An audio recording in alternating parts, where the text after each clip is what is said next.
하나님을 감사합니다. 이제 열흘 앞으로 성탄절이 다가왔습니다. 세상이 뒤숭숭하지만 하나님의 은혜가 우리 가운데 함께 하실 줄로 믿습니다. 이 좌우에 서로 인사하겠습니다. 평화의 성탄절기 되시기 바랍니다. 사람들은 누구나 다 기쁘고 즐거운 일을 기다리며 삽니다. 행복한 일, 좋은 일, 즐거운 일. 오늘 말씀의 표현처럼 진심을 담아서 하나님을 노래할 그런 날들이 다가오기를 소원하며 삽니다. 그러나 인생을 살아가며 경험하시는 대로 그런 날은, 그런 순간은 그렇게 쉽게 찾아오지 않습니다. 시편 말씀에 보면 126편 6절 말씀에 울며 씨를 뿌리러 나가는 자는 기쁨으로 단을 거두며 돌아오게 될 것이다, 이런 말씀을 하셨지요. 누가 세상을 살면서 슬픈 일, 두려운 일, 충격스러운 일, 그런 일을 선택하는 이가 있겠어요. 그러나 살다 보면 이러저러한 일들을 겪으며 사는데, 오늘 하나님은 인생들에게 그날 그때가 되면 즐거워하고 기뻐하는 날을 경험하게 될 거다 말씀하셨고, 그런 날이 성취된 것을 성경은 우리에게 교훈해 주고 있습니다. 성탄절기 동안이 되면 이 기간에, 강림절 기간에 교회의 강단이 보라색으로 바뀝니다. 양초의 색깔도 보라색으로, 또 강단을 장식하는 휘장도 보라색으로, 이렇게 보라색으로 바뀝니다. 교회력에서 보라색은 왕의 권세를 상징하는 것입니다. 왕 중 왕이신 그리스도의 권세를 드러내는 색상이 보라색입니다. 물론 보라색의 의미 중에는 참회하고 금식하는 그런 내용도 담겨 있지만, 이 절기는 평화의 왕으로 오신 예수 그리스도를 기다리는 그런 절기인 것을 우리가 압니다.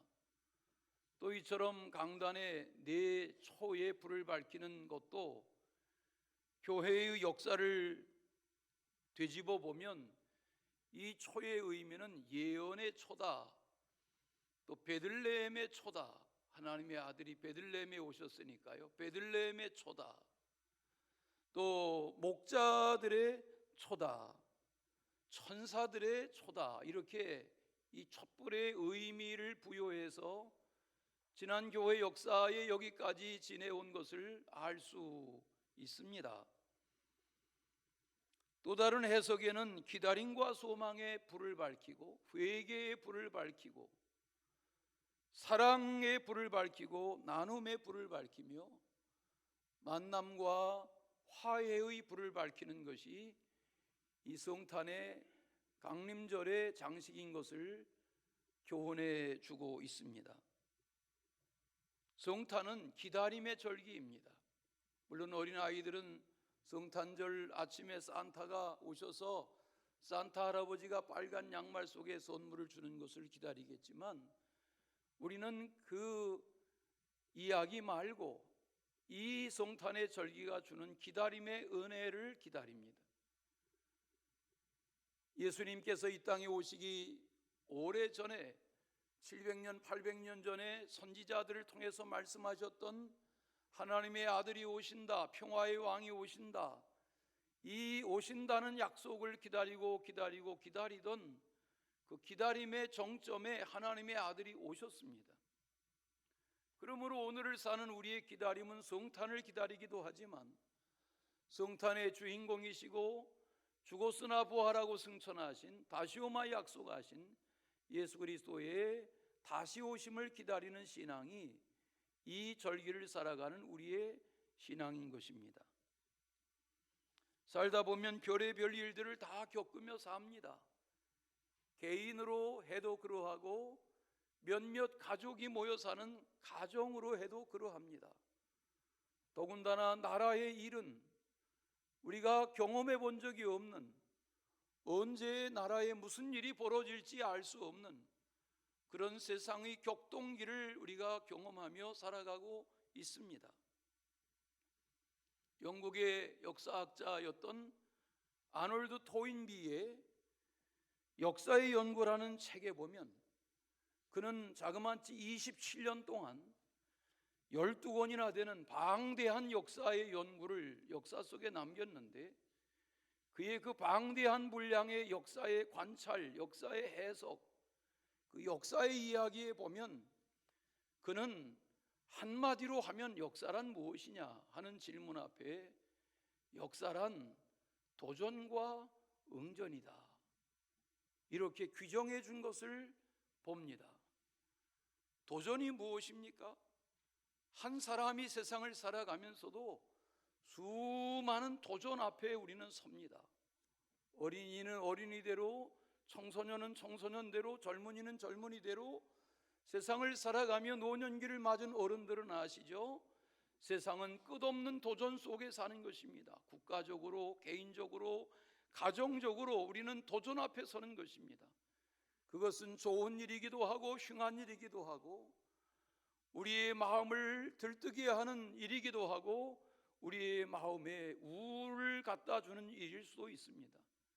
중요한 것은 우리가 피할 수 없는, 선택하지 않아도 겪게 되는 수많은 도전 앞에 어떻게 반응하는 것입니다. 그 반응의 문제는 토인비의 해석으로는 응전이라는 단어를 사용하는 것을 봅니다. 챌린지와 리스폰스, 어떻게 이 도전 앞에 반응하며 사느냐 하는 것은 적극적인 반응을 하는 이도 있고 소극적인 반응을 하는 이도 있고, 먼 장래를 내다보고 해안을 가지고 시대를 분별해서 자신과 시대를 준비해 가는 그런 응전의 사람도 있고, 어떤 이들은 당장 코앞에 주어진 문제 앞에서 두 발을 동동거리며 이러지도 저러지도 못하는 그런 이들도 있을 수 있습니다.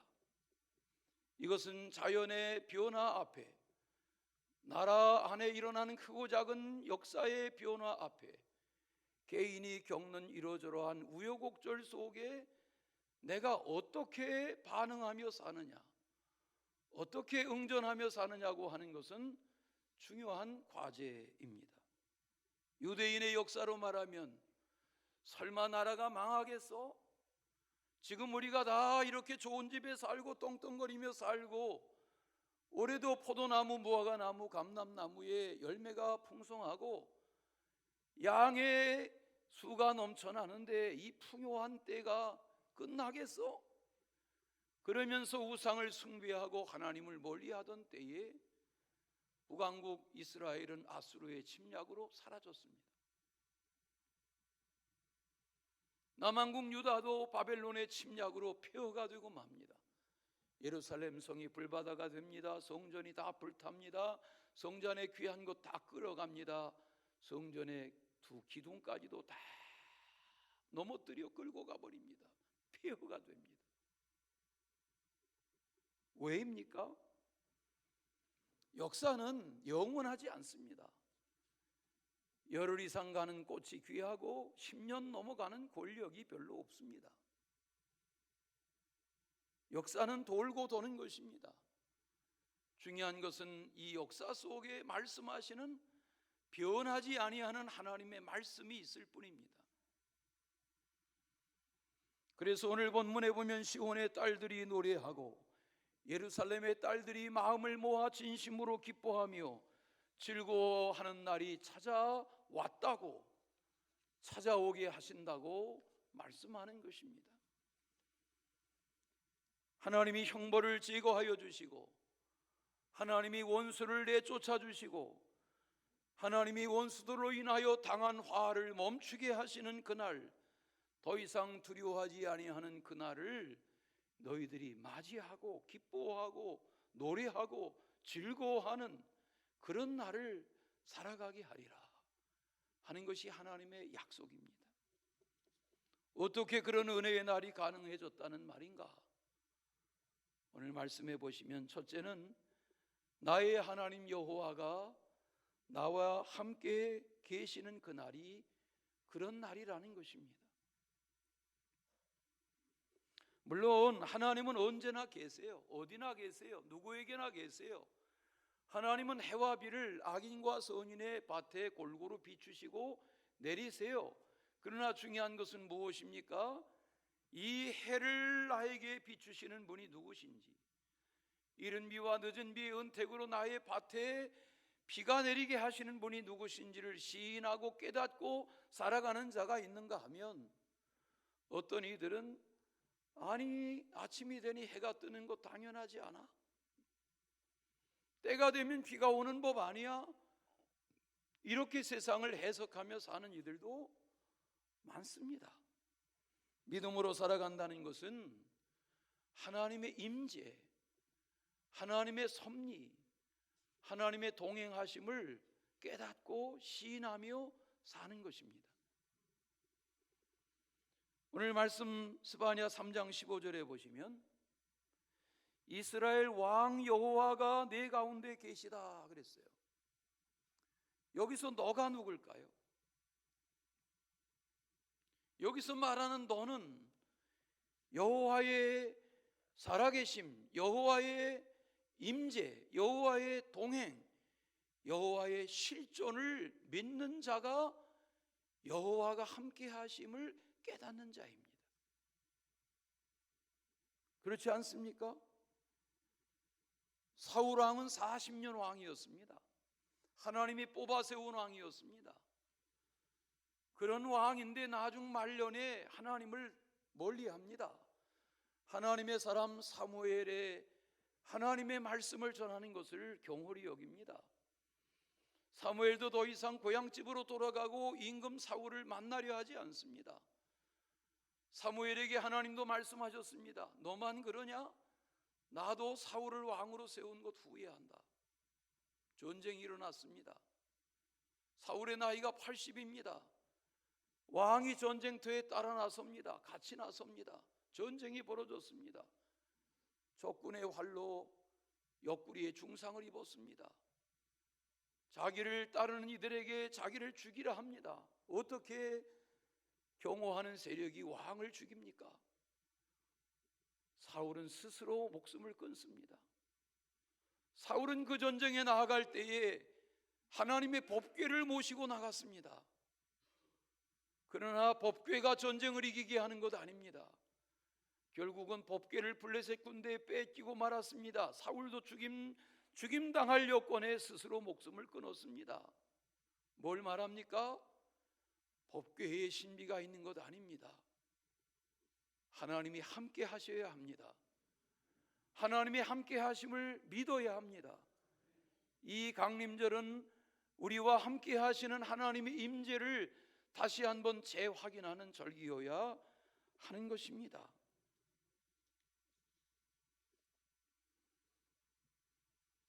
오늘 말씀에 하나님이 나와 함께 하심을 깨닫는 은혜, 이것은 그래서 소중한 것입니다. 누가복음 말씀에도 그러하고 마태복음 1장부터 차례대로 읽어가다 보면 천사 가브리엘이 나타나서 마리아에게 말합니다. 마리아야, 내가 하나님에게 은혜를 입었다. 내가 하나님의 아들을 잉태했다. 내가 장차 아들을 낳을 것이다. 그 낳을 아들의 이름을 예수라 하라. 이는 저가 자기 백성을 자기 죄에서 구원할 자다. 이렇게 낳을 하나님의 아들의 이름을 예수라고 천사 가브리엘이 전해주죠. 그 말씀을 좀 더 읽다 보면 또 천사가 말합니다. 보라, 처녀 마리아가 잉태하여 아들을 낳을 것이요 그 이름을 임마누엘이라 하리라. 무슨 말이에요? 우리는 하나님의 아들의 이름을 예수 이렇게 부르며 찬양하고 기도하며 사는데, 예수님의 또 다른 이름은 임마누엘이세요. 임마누엘이 뭐예요? 하나님이 나와 함께 하신다는 이름 뜻을 가지고 계세요. 그러므로 엄격하게 하면 우리는 예수님이라고만 호칭해서는 아니 되겠죠. 예수 임마누엘 혹은 임마누엘 예수, 이렇게 그분의 이름을 부르는 것이 맞습니다. 다 같이 예수 임마누엘. 다시 임마누엘 예수. 네, 우리가 예수님 이렇게 부를 때 우리는 예수님이라고만 불러서는 사실 안 됩니다. 왜? 임마누엘이신 예수님 이렇게 불러야 합니다. 풀어 말하면 우리와 함께 하시는 예수님 이렇게 불러야 한단 말입니다. 예수님은 하나님을 섬기는 인생들에게 함께 하시고 동행하신다는 증거로 보냄을 받은 하나님의 아들이세요. 그러므로 하나님은 오늘 말씀하세요. 내가 함께 한다는 거예요. 우리가 나보다 능력 있는 사람, 권력 있는 사람과만 함께 해도 어깨에 힘이 들어가는데 하나님이 함께 하신다는 것, 영원히 함께 하시고 동행하신다는 이 사실은 얼마나 귀한 소식인지 몰라요. 찬송가 한 장을 펼쳐보시겠어요? 96장 찬송에 보면 찬송가 제목이 예수님은 누구신가? 그런 질문으로 되어 있어요. 여러분 스스로가 예수님은 누구신가? 라는 질문 앞에 답하실 수 있겠죠? 10가지 100가지 내가 아는 내가 믿는 예수님 이런 예수님이다라고 말할 수 있겠죠? 그런데 이 찬송시의 기록자는 어느 날 큰 하나님의 은혜 가운데 아하 맞아 예수님은 이런 분이셔 라고 예수님을 고백했고 누군가가 거기에 아름다운 곡을 붙여서 이런 은혜로운 찬송가가 지어지게 된 것을 봅니다. 1절에 보세요. 예수님은 누구세요? 예수님은 우는 자의 위로가 되세요. 예수님은 없는 자의 풍성이 되세요. 예수님은 천한 자를 높여주세요. 예수님은 잡혀 있는 자를 풀어 자유케 해주세요. 그 예수님이 우리의 기쁨이 되시는 분이라고 찬송하는 거예요. 2절을 보세요. 예수님은 약한 자를 강하게 해주세요. 눈먼 자를 보게 해주세요. 병든 자를 고쳐주세요. 죽은 자를 살려주세요. 예수님은 그를 믿는 자의 생명이 되세요. 3절을 보세요. 예수님은 추한 자를 정결하게 하세요. 간음의 현장에서 잡힌 여인이라도 그에게 뭐라 하지 않으세요. 나도 너의 죄를 뭐라 하지 않겠다. 예수님은 죽은 자의 생명이 되세요. 죄인들의 중보가 되세요. 죄 사함을 선물해 주세요. 뿐만 아니라 멸망당할 자를 구원해 주시고 믿는 자에게 평화를 주세요. 마지막 절을 또 보세요. 예수님은 온 교회의 머리가 되세요. 예수님은 온 교회의 머리이신 거예요. 교회 이름 중에 저희 교회 이름도 만만한 이름이 아니지만 교회 이름 중에 참 좋은 이름은 우리 교회인 것 같아요. 우리 교회. 우리 교회래요. 우리 교회. 맞아요. 여러분 교회는 내 교회 내 교회가 없어요. 우리의 교회예요. 우리가 사도신경으로 고백하죠. 거룩한 공교회를 믿사오며 라는 그 캐토릭이라는 단어는 공교회라는 말이에요.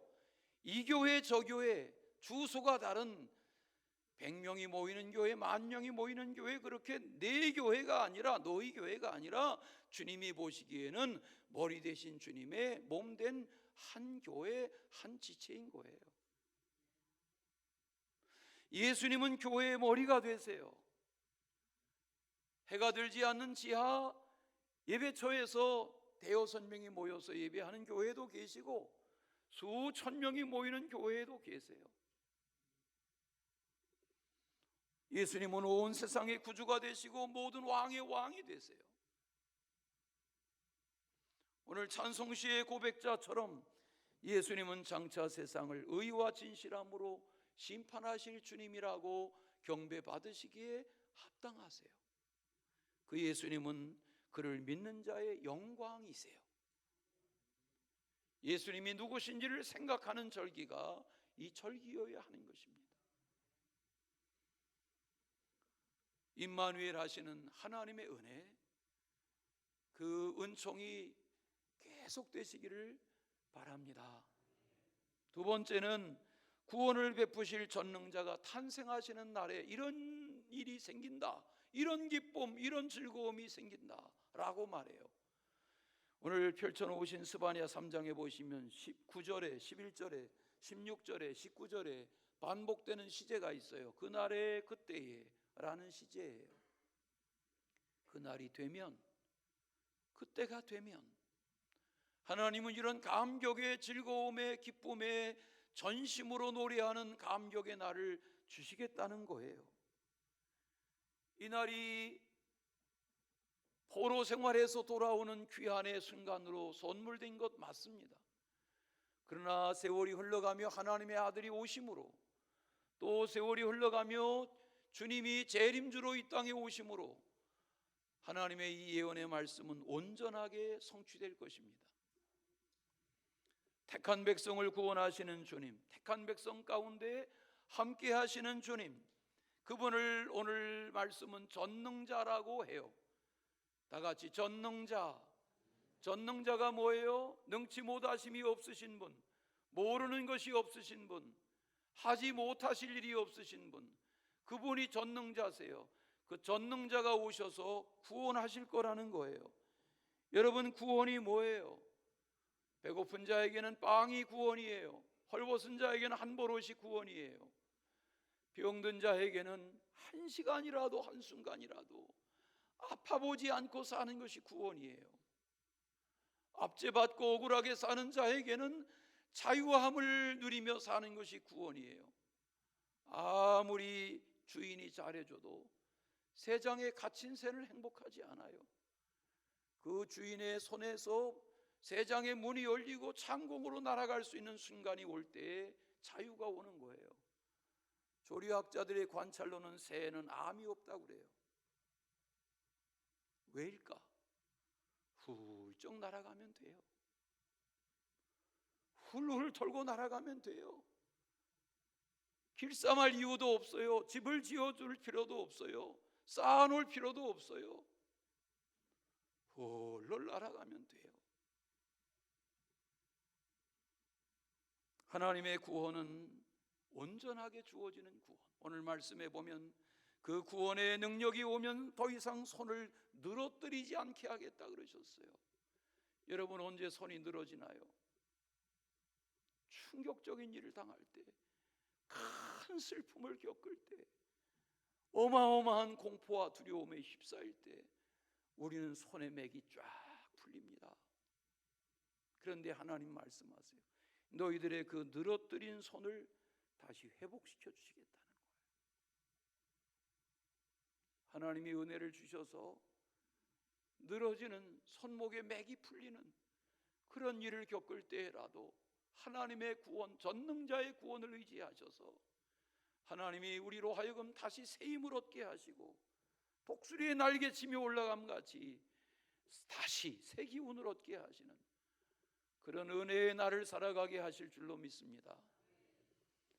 가끔 제가 이야기하지만 세바시라는 프로그램을 아시죠?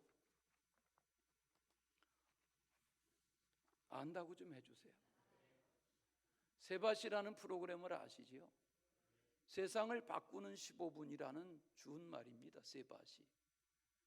물론 그 프로에 초대되는 이들은 긴 시간 말하지만 세바시라는 영상의 프로는 짧게 정리해서 15분짜리 영상을 유튜브에 올립니다.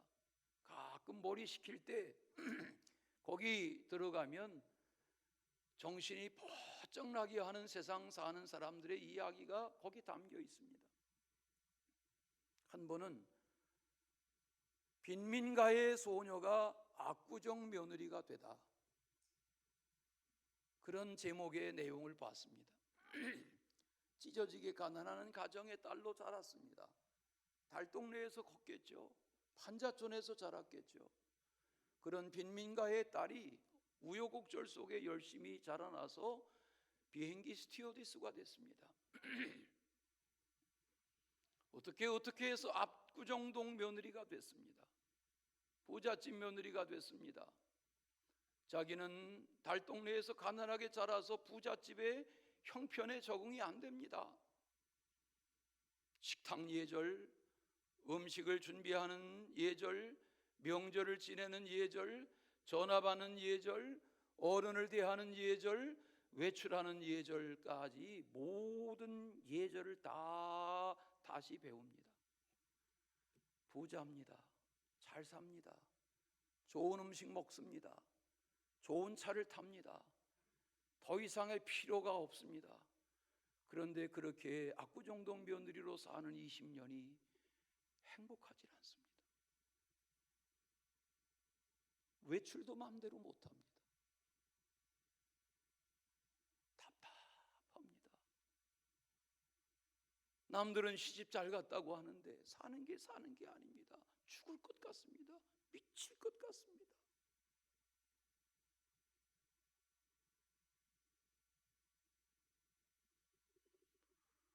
구원하시는 전능자의 오심이라는 것은 그런 압제로부터, 우울로부터, 결박으로부터 풀어놓으셔서 자유케 해주시는 것입니다.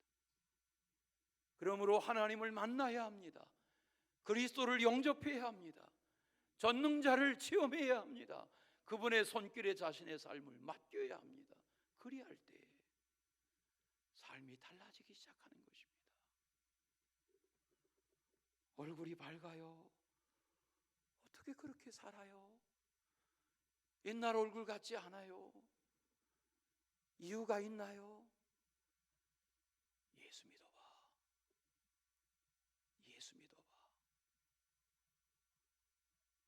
그렇게 말할 수 있어야 됩니다. 오늘 말씀 본문을 읽다 보면 17절에 너의 하나님 여호와가 너희 가운데 계시니 그는 구원을 베푸신 전능자이시라. 그가 너로 말미암아 기쁨을 이기지 못하시며 너를 잠잠히 사랑하시며 너로 말미암아 즐거이 부르며 기뻐하시리라. 이런 성경 말씀을 읽다 보면 이건 내가 아는 찬양인데 그러는 분들이 계시겠죠. 이거 많이 불러본 찬양의 가사인데. 맞아요. 주님은 그런 분이세요.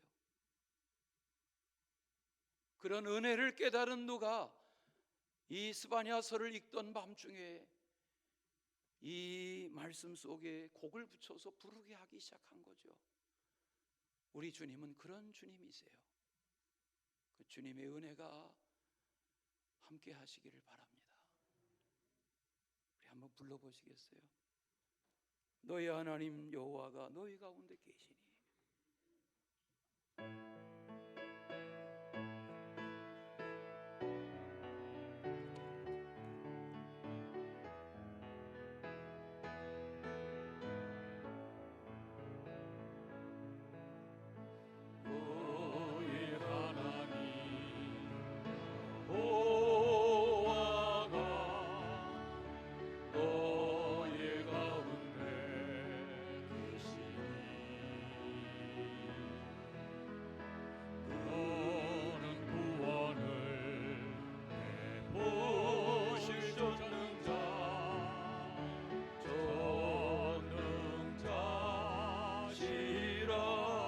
그가 너로 인하여 기쁨을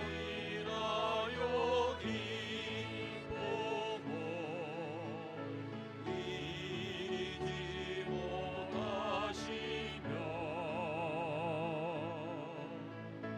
너를 잠잠히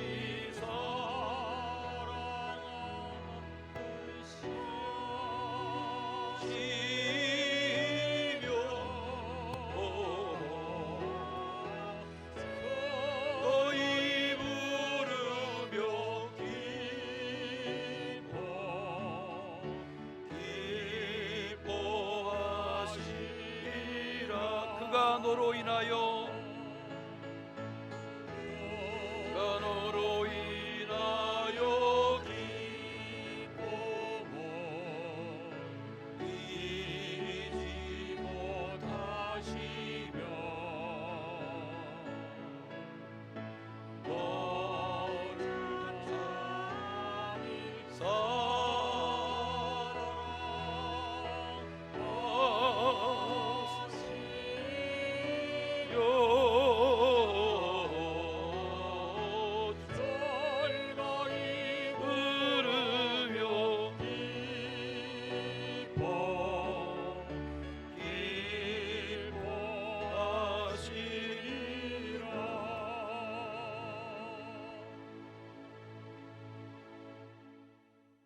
마가복음 1장에 보면 마리아의 노래가 나옵니다. 마리아가 어느 날 갑자기 하나님의 아들을 잉태하게 됐습니다. 무섭습니다. 두렵습니다. 소문이 나면 유대인들의 남자들이 와서 돌로 쳐 죽이는 것이 문화입니다. 그런 마리아가 유대 산골 마을의 엘리사벳 가정에 피신을 하고, 사가랴 가정에 피신을 하고, 그렇게 지내던 중에 마음을 추스리고 하나님의 은혜가 임해서 하나님을 송축하는 그런 노래에 보면, 하나님 내 영혼이 주님을 찬양합니다. 내 마음이 하나님 내 구주를 기뻐합니다.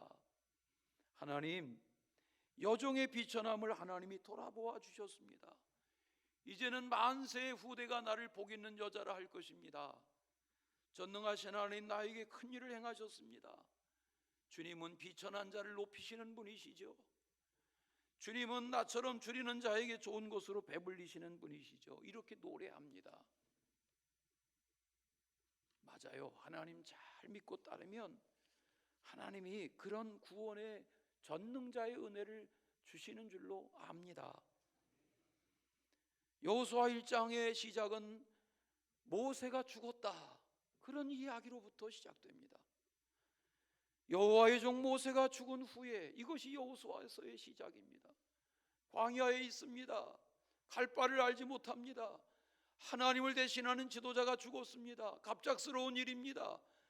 어제까지도 기온이 넉넉하던 눈도 흐리지 않던 그런 모세가 갑자기 죽었습니다. 하나님이 데려가신 것입니다.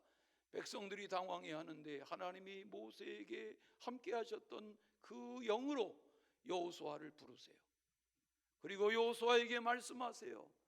내가 모세에게 함께한 것처럼 너와 함께한다. 내가 가는 길에 너를 능히 당할 자가 없도록 해주겠다. 내가 너에게 평생 함께할 것이다. 너는 내가 주리라 약속한 땅으로 들어가라. 여호수아서는 24장으로 끝납니다. 여호수아 24장에 보면 여호수아가 모세의 버금가는 지도력을 발휘하고 가나안을 점령해 가는 시대적인 역사에 쓰임받는 주인공이었습니다. 여호수아가 누굽니까? 애굽에서 태어났습니다. 노예 환경에서 모세가 출애굽할 때 백성들 사이에 끼어서 홍해를 건넜습니다. 모세의 눈에 들었고 모세가 40년 그를 곁에 두었습니다.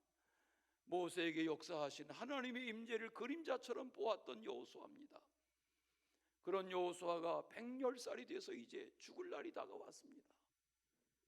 백성들에게 유언합니다. 여호수아 24장입니다. 너희들의 택할 신을 택해서 가라. 나와 내 후손은 여호와를 섬기겠다. 이것이어야 합니다. 우리가 뭘 기도합니까? 뭘 더 좋은 걸 원합니까?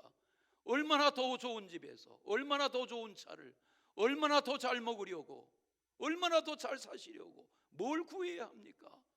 나는 하나님을 섬기겠다.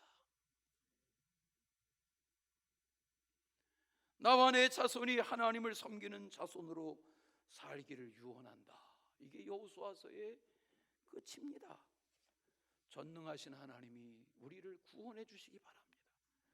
위기의 나라를 더 낫게, 더 좋게 해 주시기를 바랍니다.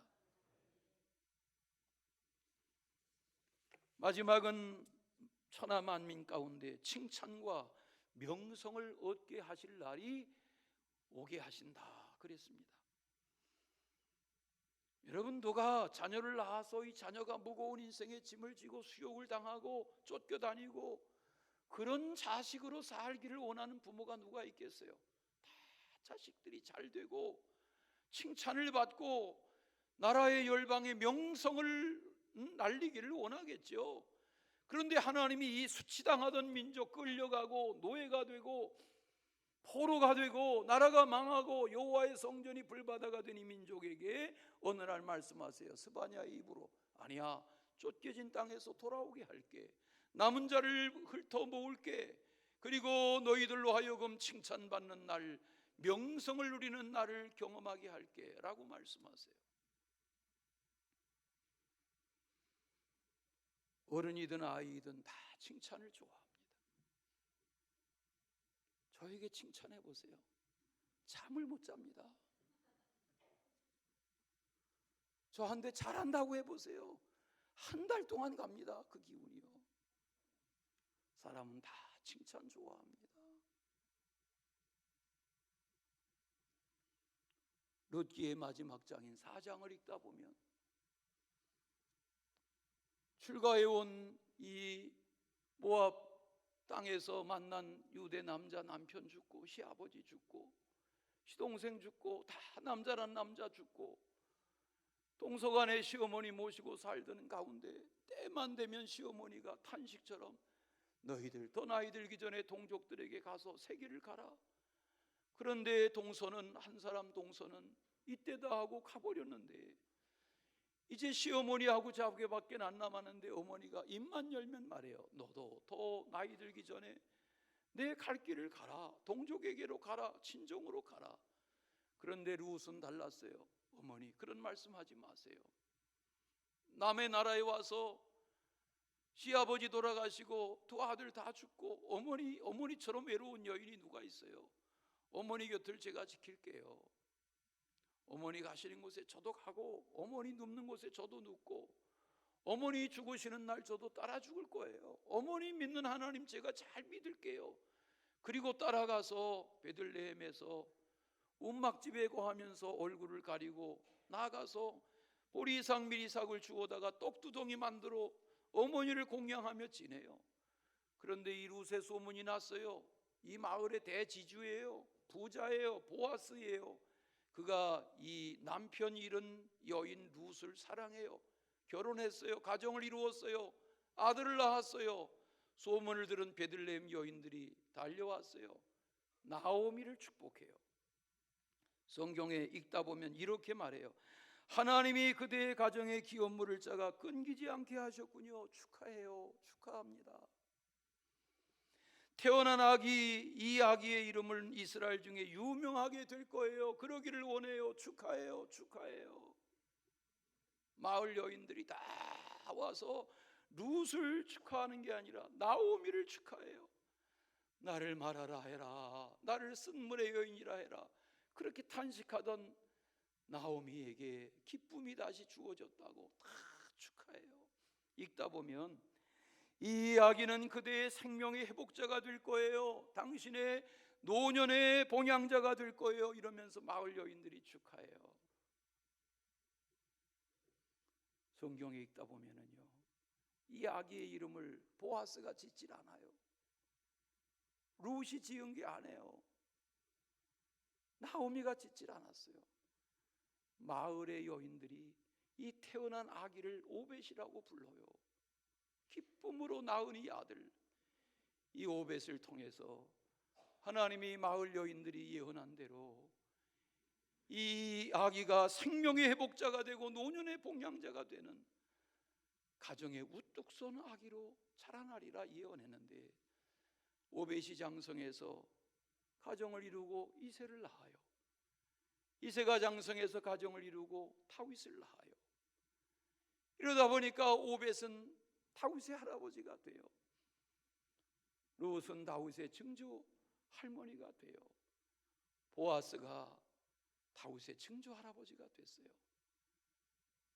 다윗의 가정의 이야기, 룻의 이야기, 보아스의 이야기는 세상 사람들, 마을 사람들이 다 칭찬하고 명성이 있는 이야기가 되어서 이 이야기는 베들레헴의 이야기로 끝나지 않고 3000년 전의 이 축복의 이야기가 오늘날까지 전해져요. 명성을 얻게 해요. 저는 어젯밤 늦게 이 말씀을 정리하면서 묵상하면서 기도했습니다. 하나님, 우리 예수사랑교회 공동체가 이렇게 한 꿈을 가지고 우여곡절을 거치고 여기까지 나와 지체를 더해가는 이 공동체가 하나님의 은혜 가운데 우리의 당대뿐만 아니라 자자손손 하나님의 칭찬을 받는 개인이 되게 해주시고 하나님이 각 사람을 명성 있게 하셔서 세상으로부터 수욕받는 자가 한 사람도 없게 해주시고 하나님, 이 공동체, 이 가정들의 후손들로 하여금 하나님으로부터, 세상으로부터 칭송받고 칭찬받고 명성을 누리게 해주세요. 그런 기도를 절절히 하게 되었습니다. 여러분, 남들 잘 되는 거 부러워하지 마세요. 누가 성공했다더라, 누가 출세했다더라, 누가 높이 됐다더라, 그런 거 부러워하지 마세요. 아시잖아요. 겪어가고 계시잖아요. 왕이 부럽습니까?